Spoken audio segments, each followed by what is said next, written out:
Azerbaijani and Armenian forces clashed on April 2nd along the line of contact in what is now referred to as the Four-Day War.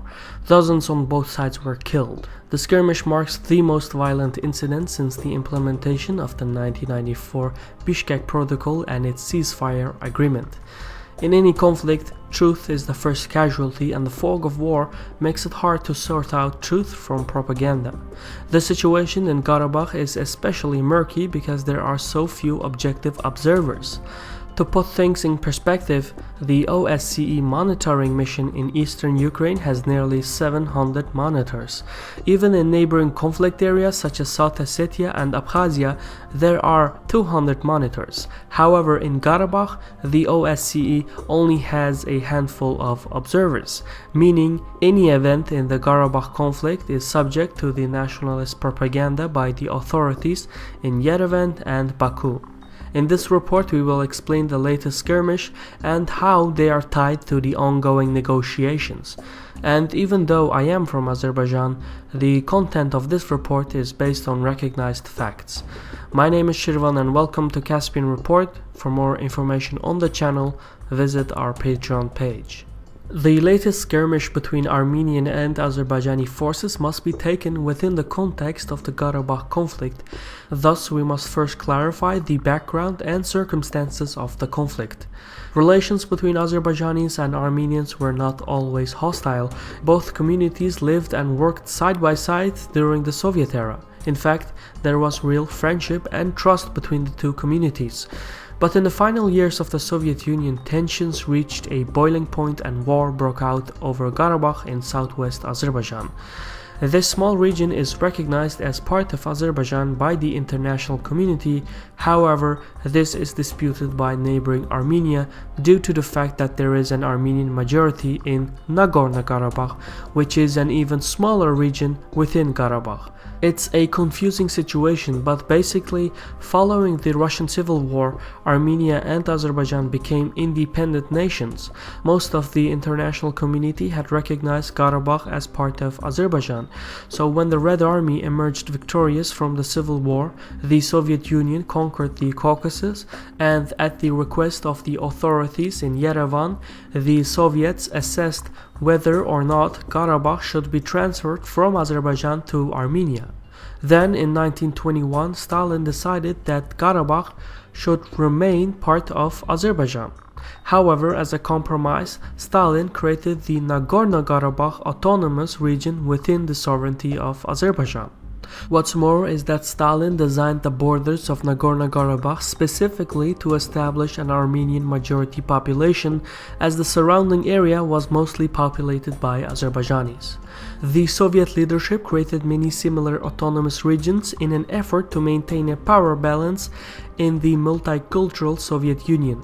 And the Soviet management worked for a while, but sporadic violence increased by 1988. There were genuine attempts to prevent the escalation of hostilities, but for ambiguous reasons, they failed. Instead, nationalist politicians from both sides succeeded in manipulating the situation. As a result, shortly after the collapse of the Soviet Union, a full-scale war broke out in 1992. By 1994, a ceasefire was signed by the conflicting sides. Between 30 and 36,000 people had died. Most of them were ethnic Azerbaijanis. Moreover, Armenia, the victor of the war, had not only conquered Nagorno-Karabakh, but 7 adjacent Azerbaijani regions that were part of whole Karabakh. As a result, the entire Azerbaijani population was forced to flee the region. All in all, Azerbaijan had not only lost a significant portion of its territories and suffered casualties in the 10,000s, but the country ended up with about 850 refugees from Armenia and displaced people from Karabakh. Armenia ended up with nearly 400,000 refugees from Azerbaijan, many whom later settled in Karabakh. The new boundary between the two states was set by the line of contact, where Azerbaijani and Armenian forces still face each other along a 200-kilometer-long front line. Furthermore, since the ceasefire, the conflict has maintained an asymmetrical balance. Baku enjoys a vast reserve of energy revenues, which has allowed Azerbaijan to greatly expand expand its defense budget and has given the country more geopolitical options.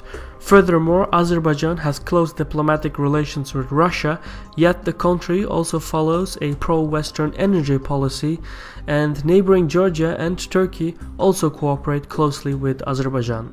Moreover, Baku, together with Ankara, have imposed an economic blockade on Armenia. On the other hand, Yerevan enjoys a military alliance with Moscow that gives the country access to high discounts on the Russian arms market. However, the geopolitical isolation of Armenia forced the country into the hands of Russia. Over the years, Yerevan has conceded more and more of its industries to Moscow, and the Russians have at least 5,000 troops stationed in the country. Nowadays, Armenia's geopolitical affairs are primarily in the hands of Russia. This has turned Russia into the security guarantor of Armenia, which is what kept Azerbaijan from resuming the war. For nearly 2 decades, this was the state of affairs. However, in the recent years, the military and geopolitical balance have shifted in favor of Azerbaijan. Baku's energy policy is starting to threaten Russia's natural gas monopoly in Europe. Therefore, in the last couple of years, Russia has been using its influence in the Karabakh conflict as a bargaining chip with Azerbaijan. Essentially, Russia sees its long-term relationship with Baku as more valuable than its current alliance with Yerevan.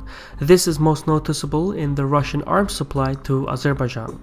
The position of Turkey is just as precarious. Ankara and Baku have an obscure mutual defense treaty and a long-term energy policy, but more importantly, both communities have genuine sympathy towards each other. However, the latest Turkish diplomatic support to Azerbaijan is primarily meant for PR purposes. Erdogan is trying to attract nationalist support back in Turkey in order to push for constitutional amendments that would enhance his presidential powers. Basically, Turkey and Russia have their own interests in the region. The geopolitical concern is that a Russian reaction will compel a Turkish response, which will turn the Karabakh conflict into a proxy war between Moscow and Ankara, and this is what makes the Karabakh conflict such a dangerous flashpoint. The volatile geopolitical circumstances of the conflict is the reason for the ongoing peace talks. Since the ceasefire in 1994, the OSCE Minsk group has sponsored the negotiations, which is led by Russia, France, and the United States. Twice the conflicting sides came close to a peace settlement in 1997 and 1999. However, the resignation of the Armenian president in 1998 and the Armenian parliament shooting in 1999 derailed the negotiations. The peace talks picked up again in 2007 with the introduction of the Madrid Principles. This roadmap is based on the 1975 Helsinki Declaration, which besides the peaceful settlement of disputes, includes the inviolability of frontiers, territorial integrity of states, and the rights and self-determination of peoples. In essence, the Helsinki Final Act considers all the dynamics of the Karabakh conflict, and a step-by-step settlement was laid out as the following. First, Armenia would return the territories surrounding Nagorno-Karabakh to Azerbaijan. Second, Nagorno-Karabakh would enjoy a provisional status with security guarantees. Third, a corridor would be used to connect Armenia with Nagorno-Karabakh. Fourth, the status of Nagorno-Karabakh would be legally settled through a binding expression of will. Fifth, the internally displaced people and the refugees had the right to return to their former places of residence. And sixth, a peacekeeping operation would be deployed in order to ensure the security guarantees. The peace talks continued along these principles. Nearly 5 years ago, during the Kazan summit in Russia, a breakthrough was close. However, the negotiations failed. Unlike Baku, the authorities in Yerevan were satisfied with the status quo. As a result, Armenia refused to endorse the roadmap, and since then, sporadic small arms fire has escalated to exchange of sniper fire and assault operations by special forces supported by heavy weaponry. This brings us to November 2015. Once again, the negotiations had reached a critical phase. Russian Foreign Minister Lavrov had proposed an updated version of the Madrid Principles, which included Russian peacekeepers in Nagorno-Karabakh and the adjacent regions. What's more is that the updated proposal required Armenia to withdraw from 5 of the 7 Azerbaijani regions, and moreover, the Lachen corridor, which connects Armenia to Nagorno-Karabakh, would temporarily remain under the control of Armenia as well as the region of Kelbajar. Following this, Azerbaijan would lift its blockade on Armenia and communications between the two countries would be restored. Once the situation de-escalated, real talks would ensue and the status of Nagorno-Karabakh would be settled in a diplomatic way. These step-by-step procedures were ultimately rejected by Yerevan, and since then, the peace talks have once again hit an impasse. Azerbaijani diplomats feel that without pressure on Armenia, Yerevan is unlikely to change the status quo. So, following the failure of the latest peace proposal, Azerbaijan shifted its strategy. Baku now seeks to retake more strategic heights in order to control the ceasefire regime. When accomplished, Armenian forces would be more vulnerable to attacks by Azerbaijani forces from higher ground. This would lead to a steady loss of Armenian troops, which over time would make the Armenian occupation unsustainable, thus forcing Yerevan to make concessions in the peace talks. This attrition strategy is risky though. For one, it requires Baku to purchase more arms and ammunition, and more importantly, it risks a Russian response which in turn could drag Turkey into the conflict.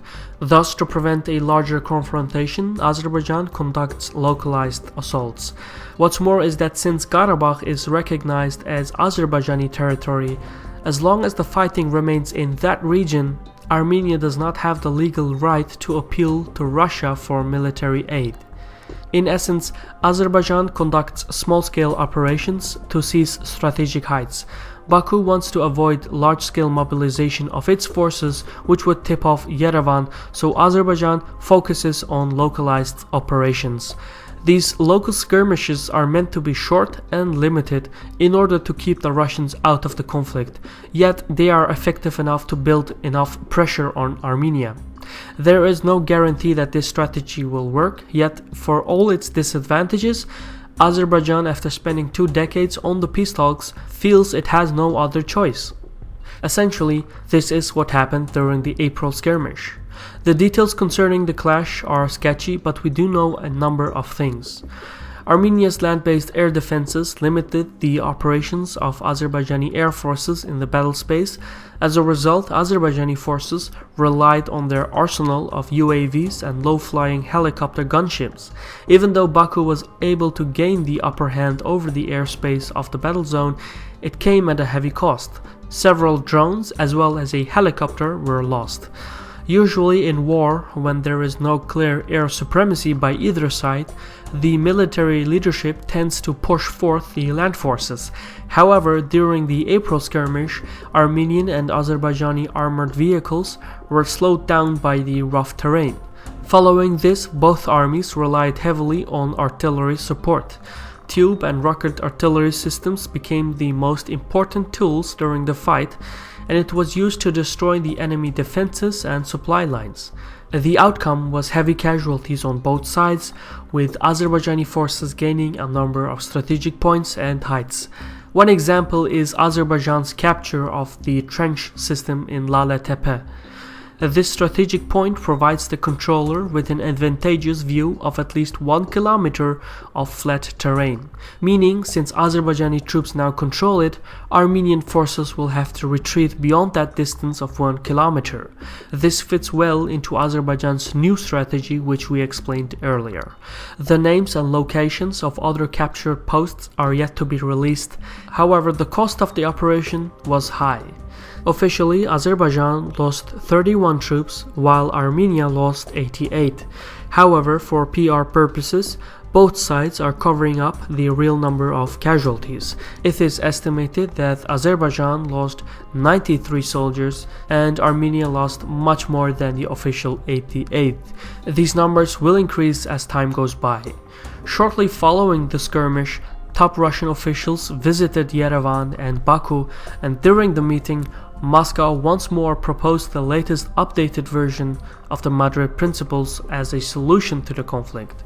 Whether the roadmap will be accepted or not mostly depends on the Armenian leadership, as Yerevan is the one who has to make the first step. Ultimately, the Karabakh conflict is extremely complicated. Nothing is what it seems. For nearly a decade, the components of a peace agreement have been in place. However, nationalist sentiment is high in both communities. Nearly every family in Azerbaijan and Armenia is affected by the conflict. No leader wants to risk upsetting the public. For this reason, the political process has been unable to make a breakthrough. Yet, as the latest skirmish shows, the current no war, no peace stalemate cannot endure. If the latest proposal is refused again by Yerevan, more skirmishes will follow. With the importance of artillery more obvious than ever, both sides will seek to acquire more sophisticated tube and rocket artillery systems, which will make the next skirmish even deadlier. The situation as it is right now is unsustainable. In the next report, we will explain the origins of the Karabakh conflict and how the birth of nations turned friends and neighbors to foes. This Caspian Report was brought to you by contributors on Patreon, and if you want to support the show, please visit patreon.com/CaspianReport. For now, thank you for watching, take care, and Sarol.